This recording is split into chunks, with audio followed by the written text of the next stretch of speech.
નમસ્કાર, રાજકોટ ન્યૂઝ 24માં આપનું સ્વાગત છે। આજના મુખ્ય સમાચાર। અયોધ્યા રામ મંદિરમાં દાન ચોરી બાદ એક નવું કૌભાંડ બહાર આવ્યું છે। વીઆઈપી દર્શન માટે ભક્તોની પાસેથી 25,000 જેવી રકમ લેવામાં આવતી હતી। દર મહિને લાખો રૂપિયાની આવક। પીએફમાં 31 લાખથી વધુ ખાતા નિષ્ક્રિય, જેમાં કર્મચારીઓના 9,330 કરોડ રૂપિયા ફસાયા છે। લાખો કર્મચારીઓની નિવૃત્તિ બચત દાવો કર્યા વગર જ ખબર પડી રહી હતી।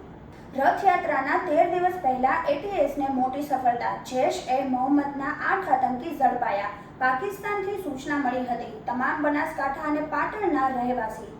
રાજકોટમાં પીજીવીસીએલની કોર્પોરેટ ઓફિસમાં જ એસીમાં શોર્ટ સર્કિટથી આગ લાગી। ફાયર બ્રિગેડની ઝડપી કામગીરીના કારણે મોટી દુર્ઘટના થતા રહી ગઈ।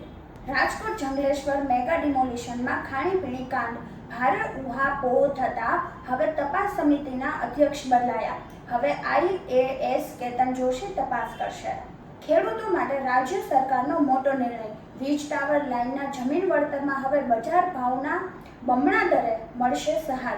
જંત્રી આધારિત વળતરનો અંત।